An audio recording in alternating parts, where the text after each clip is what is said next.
Assalomu alaykum do'stlar. Bugun biz sizlarga o'tgan darsimiz mavzusi Pifagor teoremasi. Bu nihoyatda qiziq mavzularning biri. Chunki 8-sinfda o'qiyotgan o'quvchi kvadrat teng bilan Pifagor teoremasi bilmasa, u 8-sinfda o'qimagan bo'lib hisoblanadi, mana aytganda. Pifagor teoremasida mundaq deydi. Bu teoremada tik bo'lishliqning demak Pifagor teoremasining faqat tik bo'lishliqning qaydi bor şu yerde paydalanğını buldu. Tik bo'lishliqning gipotenusining kvadrati, mana AB'ning kvadrati, qolgan ikki katitning kvadratlarının qo'shindisidan.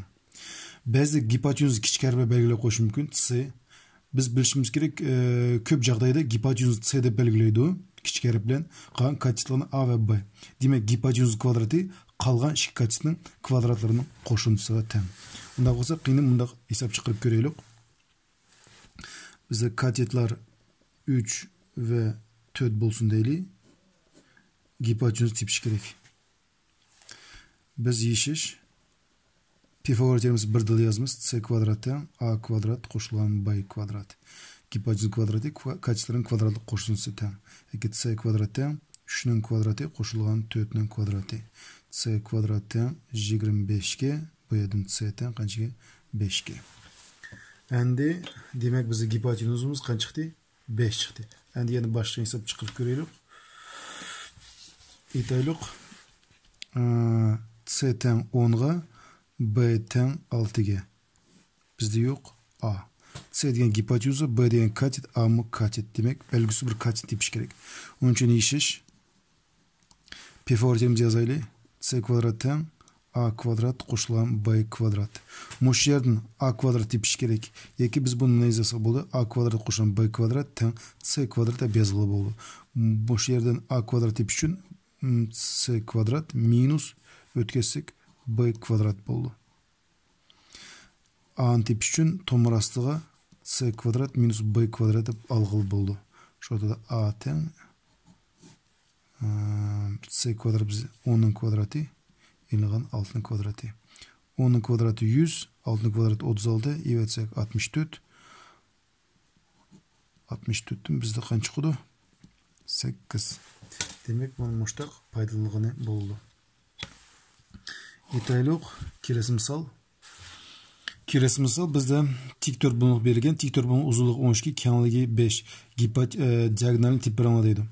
Endi biz qarsak, AC'de 3 bunluq qaraylık. Mana AC'de 3 bunluqda. AC'de 3 bunluq bu. Biz qanday 3 bunluq? Tik bunluq 3 bunluq. AC tik bunluq 3 bunluq neyimiz boldu? Gipotenus boldu. AC tik 4 bunluq üçün bu diagonali bolsa, AC tik bunluq 3 bunluq üçün bu gipotenus boldu. Men aytdim, tik bunluq 3 bunluqda Pifagor teoremasi paydalımız. Tik 4 bunluqdan bir bölügi AC'de tik bunluq 3 bunluqda. AC onun neyimiz boldu? Gipotenus. Demek yazımız AC kvadratdan AD kvadrat qo'shilgan CD kvadrat. Yani bir qilib tushuntirib beraylik. Bu AC'de 3 bunluq uchun AC gipotenusa. Gipotenusning kvadrati qolgan ikki katitning kvadratlarini qo'shindisidan. AC kvadrat teng 12 ning kvadrati qo'shilgan 5 ning kvadrati. 12 ning kvadrati 144, 5 ning kvadrati 25. AC kvadrat teng qo'shsak 169. Bu yerdan AC qanaqasi kvadrat 169? 13'niki. Demek AC diagonali 13'e teng. AC hem tik bo'lishliq gipotenus uchun 13'ga teng. Kelesi mundaq bir misol qarashtiraylik. Mana bizga ABC'de kvadrat berilgan. Bunun diagonali 5 to'g'risi 2 ga teng. Bir tarafini tepkiranadi. Kvadrat degan figura tik to'rtbuning qaraganda buning o'zining bir ayrimchiligi bor. Buning barliq taraflari o'zaro teng. Demek bizga barliq taraf o'zaro teng ve belgisi bo'lgandan bu x deb belgilasak hech bir xatolashmaymiz. Shu chaqda AB teng x bo'lsa, u chaqda bizda AD nima bo'ldi? X bo'ldi. Endi qaranglar. Buni AB'de 3 bunluq qanday 3 bunluq bu? Bu albatta tik bo'lish bunluq. Tik bo'lish bunluqda bizning suyumlik teoremamiz qaysi? Pifagor teoremasini paydalanamiz. Shu chaqda Pifagor teoremasi bo'yicha bu ikki katitning kvadratlarini qo'shindisi gipotenusning kvadratiga teng. Demak, x kvadrat bir katit kati, ikkinchi katitning x kvadrat teng 5 to'g'risi 2 nimasi bo'ldi? Kvadrat bo'ldi. Bu yerda 2x kvadrat bo'ldi qo'shsak.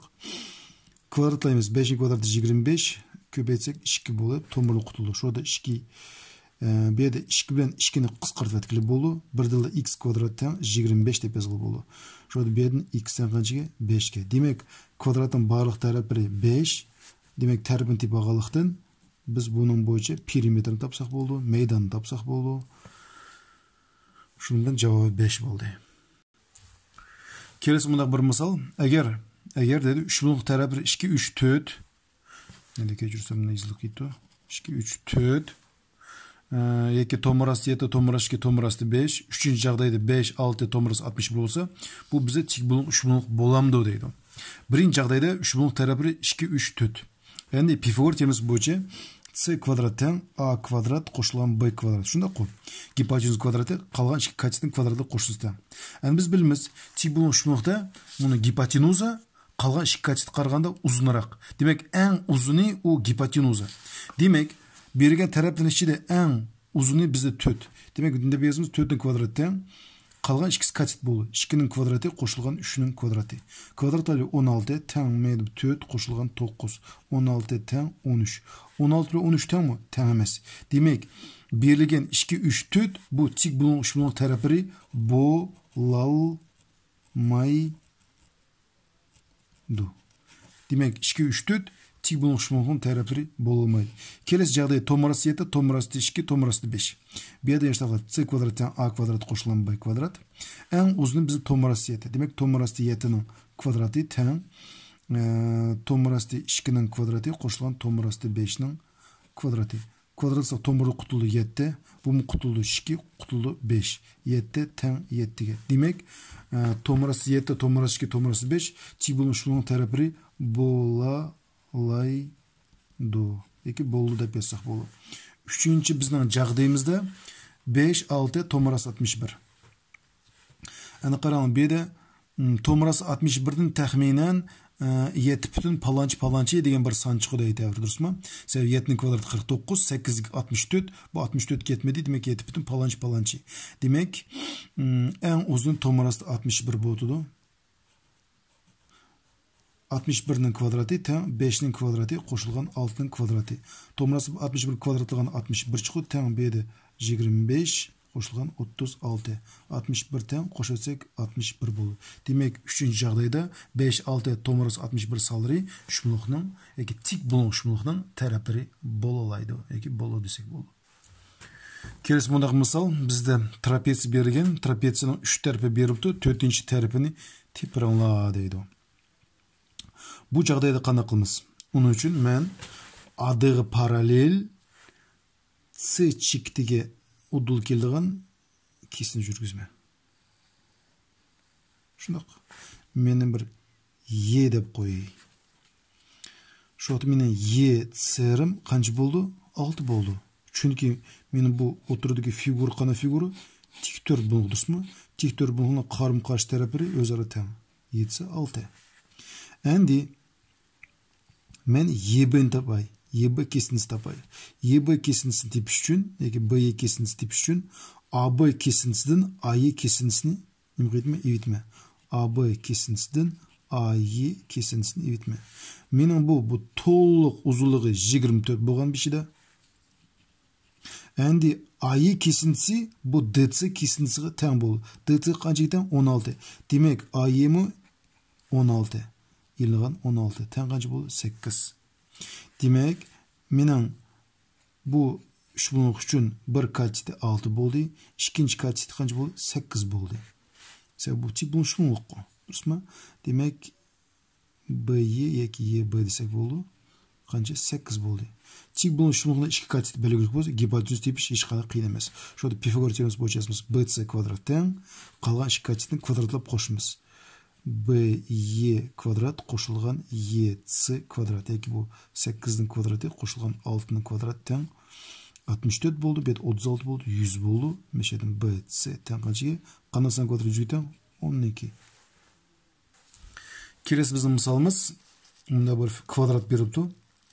Kvadratga billa bir tarafli o'rtaq tik bo'lmoq shundoq beribdi. Mesela kvadratimiz bir bilimiz ichidagi bo'limi 90 gradus, sirtqi bo'limi agar davom etsak 90 gradus bo'ladi. Бірақ квадратта периметр беріп тұр, тәрбірі белгісіз. Квадратта периметр 20 болса, бұның барлық тепіш, тәрбін тепіш ешқандай қиын емес. Әні бұл есеп нем тепішіміз керек еді? Бұл берілген янтуның ұзылығын тепішіміз керек. CF. CF-ні біз CDF үш бұлыңғы бойынша табымыз дұрыс ма? Үш бұлыңғы CDF бойынша CDF бойынша CF гипотенуз болу, демек гипотенуз квадраты қалған шик катетінің квадратына қошылысы. Демек CF квадраттан CD квадрат қошылған DF квадрат болды. Әнде DF бәлгілік, CD бәлгісіз. Әнде CD тепіші ешқана қиын емес. CD-н тепіш үшін біз не қылмыз? Периметріне 4-ке бөлітіміз. Периметр 20, 20-ні 4-ке бөлі өтсек, қанша болды? 5 болды. Демек CF квадраттан CD-н орнынан 5-нің квадраты қошылған DF бізді 10 томырасы 2-нің квадраты тәң. 5-нің квадраты 25, қошылған 10-нің квадраты 100, томырасы 2-нің квадраты 2, 10 100-ге бөлсек 200 болды. Шода CF квадрат тәң 225. CF тәң қанасан квадрат 225, әлбетте 15-нің. Келесі мұнақ бір қызық есеп, пәләмпей. Пәләмпейді 30 тал балдақ ба дейді. 30 тал ступенька, русча. Әнде о балдағының егізлігі 6, кәңлігі 8 дейді. Мұшта 30 балдағының ұзылығы қанша болды.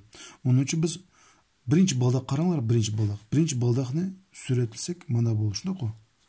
6, 8. Бұл бізді қанша болды? Мұны бізді тик бұлың асыл қолы. Үшінші тәрпе бізді демек бұның бұл гипотенуз болды. Как раз бізге мұш арлық керекті. Бір арлық дұрыс ма? Бұл бізді гипотенуз болса, бұны x-та қойлық. X квадраттан 6-ның квадраты қошылған 8-ның квадраты.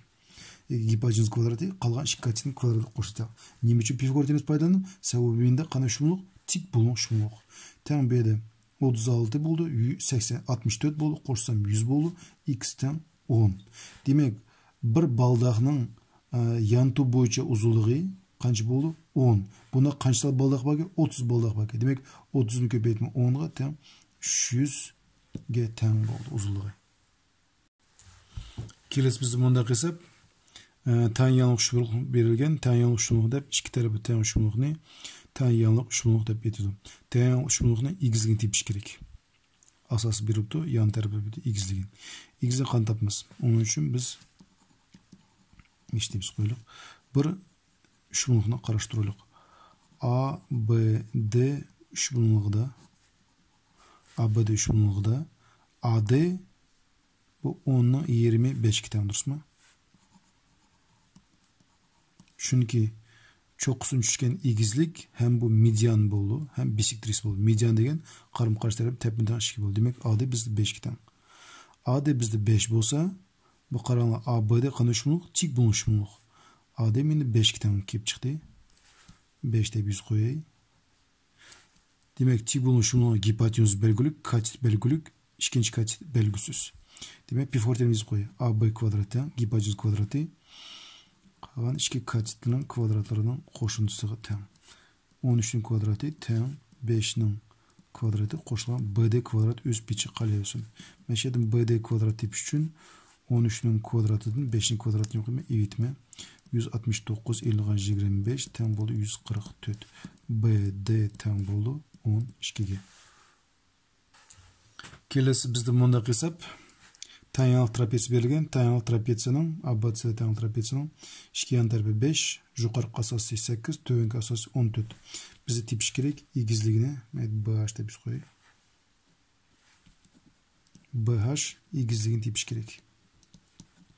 BH egizligini tepish kerak. Onun uchun qanday qilma? BH ni tepish uchun men ABH ushbunligini qarayman. ABH ushbunligiga qarasak ABH ushbunligida bu qanday ushbunlik? Tik bo'lmoq ushbunlik. Ana qaranglar. Old bilan AH topma.